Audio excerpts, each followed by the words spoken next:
Hey everyone, Chat Cemetery is back. I'm your host, Deanna Chapman, and today I am joined by Alex Divincenzo to talk about Pennywise, the story of it. This is a documentary about the 1990 TV miniseries, which has been covered on this podcast quite some time ago now, and after having recently done Just Desserts, this documentary was nicely timed because I was in a documentary mood. But Alex, how are you doing today? I'm doing good. I'm glad to be back, even though you're caught up now, right? You've reached peak King. Yeah, I am all caught up. The episodes have kind of been few and far between, more so than I would like, admittedly, but because of life and being busy, I have sort of been trying to find little things like this to at least keep getting an episode out a month or something, just to pass the time. Well, I'd say you earned yourself a break based on, covering literally everything. So you can always go back and do all the Children of the Corn sequels. Look, I still have 4 through 800 to do, so that should keep me busy if I do choose to do that. But it is one of my favorite Stephen King just properties in general, if you will, because I didn't love the 90 miniseries, but I really loved the book, and I really love Chapter 1, if you will. Chapter 2 a little less so for the remakes, but overall, I just love when King writes about kids, and I think that the 90 miniseries really captures that in a different way, just because they're going with the original time period from the book, whereas the more recent movies do a little something different with the timeline. But I'm thrilled that this exists. And just for the listeners, Alex, can you tell everyone a little bit about what your involvement is with this documentary in particular? Yeah, absolutely. So it's called Pennywise, the Story of It. It is a Screambox original, and Screambox is a new horror streaming service from the team behind Bloody Disgusting.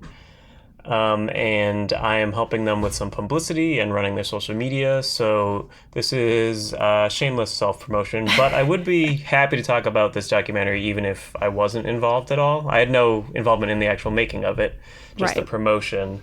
But I'm also a big fan. I think it is probably my favorite King book, one of my favorite books in general, but yeah, definitely my favorite King book.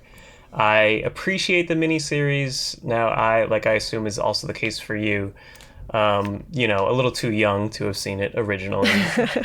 And when I did see it, it was kind of already dated. I think Tim Curry, his screen time is probably only 10 minutes across whatever it is, 4 hours of material. But whenever he's on screen, he lights it up. He is a fantastic Pennywise. The other stuff doesn't hold up so well. I think in all three, in the novel, the miniseries, and the new movies, I think the kid stuff is better than the adult stuff. It's a more interesting story. They're more interesting characters. Their arcs are a little better. And like you said, King is so good at writing those, those coming of age, like those weird transition period between adolescence and adulthood. And he just does that so well. And I'm kind of with you. I enjoy it Chapter 1. I have more issues with it Chapter 2. I think the kids in Chapter 1 are phenomenal. Yeah. I think some of the Pennywise stuff doesn't fully work for me, although I do think Skarsgård did a good job with the role too, and big shoes to fill. Right. Pun kind of intended because clown shoes. But yeah, Tim Curry is obviously just this larger than life presence, particularly in it. It kind of, because it was just on network TV, it was like this big event. Families sat around and watched it, and it kind of scared a generation because of that. So what's cool about the documentary is, you've seen other documentaries, like you said, Just Desserts, that kind of explore what it was like to make the movie, and that's fun. But what the Story of It, Pennywise, also does is it kind of explores how the lasting impact that it's had, because it basically, like I said, scared a whole generation of people, turned some into fans, probably gave a bunch more, a fear of clowns. Right, and you have so many of the stars from the miniseries appearing in this documentary. Obviously, there are a couple who could not be in it. Jonathan Brandis and John Ritter have both since passed. So they do a very good job of getting pretty much everyone else almost. I think the big exception probably being Annette O'Toole. Yeah, and I'm surprised because she's spoken about it publicly over the years. I would imagine it was more of a timing thing, a scheduling thing. Yeah, I think she's in a current show right now, possibly. So maybe it just didn't work out, like you said, schedule wise. And obviously, King not being in this either, he would have been a very big get, but he wasn't really involved in the direct making of this. And I think it's kind of tough because he's been appearing on podcasts recently, not mine, but the other King podcasts. And I think he's kind of getting to that point too, where he's starting to talk about some stuff in different formats a little more. And, you know, he's got a book coming out. So again, maybe timing just didn't work. And he had a book out earlier this year too, as he does. But I really enjoyed getting to hear from Richard Thomas, Tim Reed, and then all of the ones who played the younger kids. Like, I was honestly surprised they got Seth Green for this, just because he is probably busier than everyone else at this point. Yeah. To touch on your point about Stephen King, obviously it would have been amazing to have him, even if he didn't talk about the movie at all, you know, just talk about his process with writing the book. But something I did appreciate was that they found some really good archival materials with him. Yes. So his presence is felt in the documentary. It's obviously not the same as having a talking head interview, but it was some footage that I hadn't seen before that kind of gives some insight into where he was at when he was writing it. And then, yeah, they, like you said, they got all the key players. I mean, Tim Curry is a huge get even now. And he's, you know, he's almost humorous in it. I mean, he is. He like cracks jokes. He probably has the least insight because, I mean, he sat in a makeup chair most of the time. And then, like I said, his actual, you know, screen time isn't that much in the movie. And I think he avoided the kids a lot while on set. But it's just, I mean, it's kind of a joy to see him kind of reflecting back on this and seeing what it meant to people. And then, yeah, the cast, it sounds like everyone had a lot of fun making it. It's fun to hear about how the kids were all troublemakers together, and then so were the adults. Yeah. Yeah, and because of the fact that the adults all pretty much knew each other from other things they had been on, and thinking back on this one now, this was an amazing cast for the time as far as the adults go, because they really did get all of like the heavy hitters in TV at the time. And I think there's just something about watching this that made me want to revisit the miniseries, because I gave a lot of things a 3 out of 5 throughout my process of doing Chat Sematary, because a lot of the stuff is just fine. There was a lot of bad stuff that I watched too. Like, I did not particularly enjoy A Return to Salem's Lot, and everyone knows that Maximum Overdrive is by no means a good movie, but at least it's fun. So there's just a very wide range of quality. And if you factor in the time period, you know, the first Salem's Lot was done in 1979. And yet it was still better than the 2004 one, in my opinion. Does not hold up super well, but if I had to pick one, I'd go back and watch the 79 one over the 2004 one any day. And it's hard because I think for me, the ranking is sort of it chapter 1 and then chapter 2 and the miniseries are kind of neck and neck there. And there's just something endearing about the TV miniseries era of King. And look, I'm not going to defend the Tommyknockers or the Langoliers.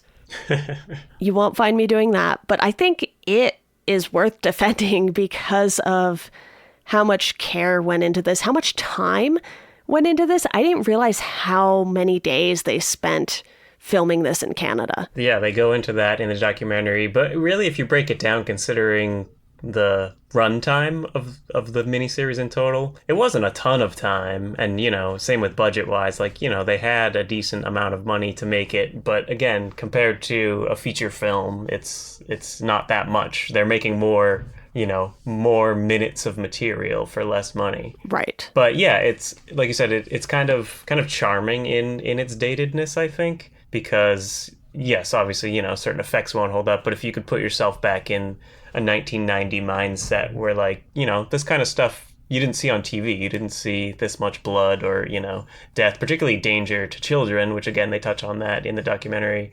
Now we have things like you can turn on The Walking Dead or whatever and see far worse. But this was, prime time. There was, limited number of channels and options at the time, so everyone was watching it. I don't know, just kind of a fascinating bygone era. Like, it's like the weekend Stranger Things drops. It's this cultural phenomenon that everyone participates in. Yeah, and then there's those of us who can't watch it right away, and so we just kind of have to avoid the internet for a certain length of time.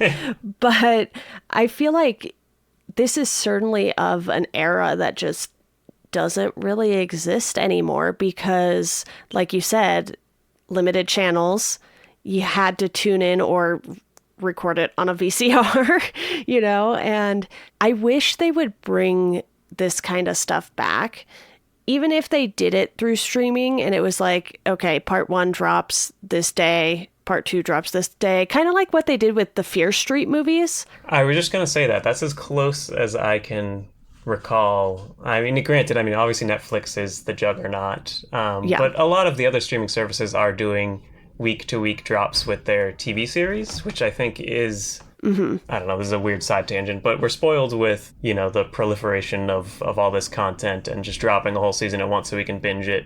But there's definitely something about the anticipation of waiting for the next episode. And also the water cooler conversation of, talking about what happened in last night's episode. Like with Stranger Things, as I mentioned, if you don't watch it that opening weekend, it's either going to get spoiled, or by the time you do watch it, it's no longer... part of the cultural conversation because 10 other things have come out since then. So there is, Fear Street was felt like an event, very much like a miniseries or, one of those, what they call them, limited event series now. Yeah. Where, one came out each week for 3 weeks and, everyone kind of got together and watched them on Twitter or whatever and shared their opinions and their theories until it concluded. I would love to see more stuff like that in, longer form content that's not just a series broken up into episodes, but more like I guess you call it a miniseries, but, multiple length, a longer feature, basically. Right. And the thing about these miniseries is the fact that these are happening over 2 or 3 nights, depending on how long it is, So the 90s version of The Stand is shorter than the recent version of The Stand because everything is longer now. And I think with it, you could certainly go longer between the miniseries and the 2 movies. You could definitely still add another couple hours of content at least, just because the book is so long. And I think it's tough because of the way that the book is written, where you're jumping back and forth between the time periods so often that, with it chapter 1 and chapter 2, you have them focusing on the kids in the first movie, and then they kind of do the back and forth thing in the second movie. So it's not really consistent. And I think the miniseries encounters the same, I wouldn't call it a problem, but challenge, if you will, because a lot of us tend to like the kid parts better. So you might want to focus on those more. But I think the problem we see with the adult portions of it is maybe that we don't get as much time with them as we need in order to fully appreciate the story like we do with the book. And obviously in this documentary, they talk about certain scenes with the children that were left out for good reason. I was glad they brought that up because it's kind of the elephant in the room whenever you talk about it. Yes. I almost said it earlier when I said it's my favorite King book, but it's we don't necessarily support that ending there. It's a weird thing. I know King's been a little more open about talking about it in his older years, where he also, agrees that it was a bad choice. It was kind of just an easy way to welcome them into adulthood. But I do think, both the miniseries and the chapter 1 movies did a good alternative way of kind of accomplishing the same thing without getting gross. Yeah. It, like you said, is always the big topic that you want to leave out for good reason. And everyone is just kind of like, what was King thinking? Maybe he would have more to say about that now. I still love the story because that comes so close to the end of the book. It didn't really ruin the rest of the book for me. And it's just one of those, oh no, what did you do moments. And the fact that it gets left out in the miniseries makes complete sense. Also, it's TV. Nobody's asking for that in a TV show. Yes, big time. So like you, I do like that they brought that up. And you also have a lot of the kids just coming back now as adults and being like, yeah, this was a wild experience. And even though they were getting in trouble, like the adults were too, it really felt like this is one of those experiences that changes your life, regardless of where you're at in your career. And not all of them have gone on to do big things like Seth Green, but I think it's certainly something that, like you mentioned earlier, leaves a very, very lasting impression on everyone involved in the process. Yeah, I think part of the reason why it connected with so many viewers, young kids in particular, is because the protagonists are also children, so it's very easy to see yourself on screen. Plus, they're all pretty varied. Obviously, there's limited female and different race representation, but in terms of kind of archetypical characters, it's easy to identify with one character or another, regardless of where you're coming from. Yeah. And I don't know too much about how long it took to put this documentary together, but I know that one of the writers has done a few other documentary things, and specifically with King, and he's covered Pet Sematary, did the Georgie short. So John Campopiano? Yes, he's actually a fellow New Englander, and I can answer that. This documentary took them 5 years to make. Okay. They did a crowdfunding early on. So John co-directed with Chris Griffiths, who is a British documentary filmmaker. He made a great documentary on the Hellraiser movies. So they kind of... And John had made, it's called Unearthed and Untold, The Path to Pet Sematary, which is also on Screenbox now. I still need to watch that one. We can do another episode. It was almost like his test run, and it's good. It's very good for what it is. He went up to Maine and he met a lot of people who only worked on that movie because they were locals and kind of never did anything else in the entertainment industry, but were just like excited to have Hollywood come to their town. So it's kind of a really heartwarming story from that regard. But yeah, so that was like kind of his test run, and then the success of that led to him teaming up with Chris to do Pennywise. And as you mentioned, yes, he also made that Georgie short, which is like if Georgie survived and he's still kind of haunted by his memories. I think it's online. And it's with the actor who played Georgie in the 1990 miniseries, who he met. I believe that's the process. He met him interviewing him on the documentary, and then they became friends and made this little short for fun. So yeah, a lot of talent behind the camera, in addition to all those interviewed. I did also want to point out, among the interview subjects, there's director Tommy Lee Wallace, who also did Halloween 3, a movie I love. The writer Lawrence D. Cohen, who had first wrote Carrie, the first adaptation of Carrie, first King adaptation. And special effects artist Bart Mixon, who created the Pennywise look that now we all, know and love. And he's been an effects guy since the 80s. He worked on like a bunch of Elm Streets and stuff like that. And then he's still working today. He worked on the Obi-Wan series. He worked on the new Guardians of the Galaxy, Thor. Like he's a big time effects artist. So it's cool that, he was willing to kind of talk about this early but important aspect of his career, and he's very into it in the documentary. Like he's wearing a Pennywise shirt. He's very excited to talk about it. Yeah. I love seeing, like, for a lot of people in the industry, every show is just a new gig, and you're making a living, so you kind of do it and move on. But it's always nice to see the people who are definitely, like, you can tell from a mile away. Same with Seth Green. You can tell they're fans of what they do. Right. Like, they would be watching these movies even if they weren't in them, and that kind of reads on screen when they're doing these interviews.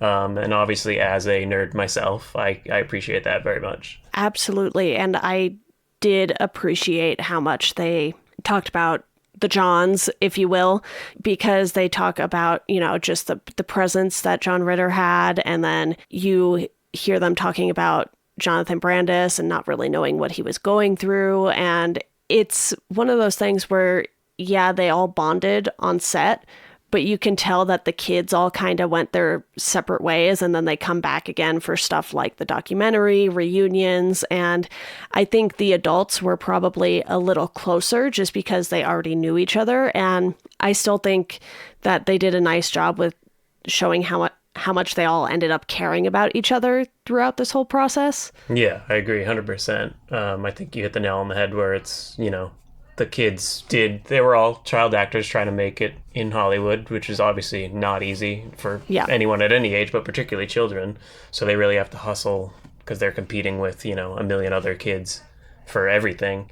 So yeah, I don't know. I mean, I'm sure maybe they cross paths on projects here and there, but certainly not the whole group of them. Whereas the adults, they're also adults, and most of them were working pretty steadily at the time, so they could, afford to see one another at events or whatever. Mm-hmm. And I love that they included a bunch of the bullies in this as well. It wasn't just the Losers Club that they got together for the documentary. You have Henry Bowers, Patrick Hochstetter, and it's just great to see how much effort was put into getting as many people as possible, because there were a lot of people in this documentary, and they even had, I forget her title, but Patrice. Oh, was she the casting director? Was that her? She was like first assistant or something. Oh, yeah. Along those lines? They went deep. There's a lot of cast and crew. Yeah. People whose names aren't the ones you would recognize, but they have a lot of insight because they were kind of there on the, on the battlegrounds. Yeah, they did have both of the casting people as well, I believe. And they just kind of went through their process of choosing the kids, and Patrice was talking about, sort of how everyone was acting with one another. And you get this mention from quite a few of the people in the documentary about how when Tim Curry would see the kids on set, he would just make all sorts of noises to scare them. And I just thought that those little insights are so great, and it can kind of make you appreciate the miniseries even more, because if I hadn't watched this, there's so much I wouldn't know about it, as far as how long they were shooting, the adults getting in trouble and being told to leave because they were being too loud and they needed to go outside, and just the way that they went about making that iconic Pennywise look, and the fact that Tim Curry was like, I do not want an extra chin.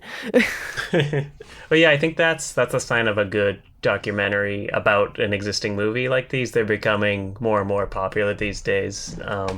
There's a really long Friday the 13th and Nightmare on Elm Street one. You mentioned the Creep Show. There's the Pet Sematary. And the best ones, it's not just about assembling all the people and kind of reminiscing, but at the end of the day, does it make you, well, first of all, did you learn something? Did you learn new things about this thing that you already enjoyed? Mm-hmm. And if, for me, my barometer is, did it make me want to go rewatch the movie again? And in this case, it definitely did both of those things. Yeah, absolutely. And we don't have to go on too long here, because I do want people to go watch this. It's about 2 hours, a little over 2 hours, I think, but it is well worth the time if you're a fan of it in general, because they talk about, sort of going through the outline and how this was condensed from such a big book into the script. So they even get into some of the technical stuff too, and how they made the spider at the end work. And it's just a really, really fun watch, and I highly, highly recommend it. Yeah. There's also some cool stuff that you probably haven't seen before, even if you are a huge fan. Even if you knew everything that they're talking about, they had like access to footage and pictures that I don't think has ever been public before. Yeah. There's some really fun pictures of, there was like a day where they got the adult cast and the child cast together to kind of get to know one another, so they could maybe, come up with whatever mannerisms to match their counterpart. And there's some really fun pictures just of, the kid version of, the adult character together. I don't know, just stuff like that. Very interesting to me. because you never see them on screen together. Yeah, and just how they do the Pennywise in the drain scene. It's really fun stuff. But Alex, any final thoughts here? No, I don't think so. You can, again, you can see it on Screambox. You can get a 30-day free trial if you go to screambox.com. There's also an app on both Android and iOS. You can also subscribe through Prime Video, YouTube TV, and Comcast. And the documentary itself is also available to rent or buy on all your favorite VOD platforms. But it's only $5 a month for Screambox, so even if you've already used your free trial, it's cheaper than a rental, so I suggest checking it out. And you can watch the Pet Sematary documentary there as well. Yes, definitely go do that. And also check out Bloody Disgusting while you're at it if you want to keep up with a bunch of horror news and read some great articles about past movies, literally everything horror related, basically. And Alex, thank you so much for joining me. Thank you for having me. I hope to be back again soon. We'll have to do the Pet Sematary one now. Let's do it. It's on record. You heard her. It'll be a bit, but we'll do it. All right, deal.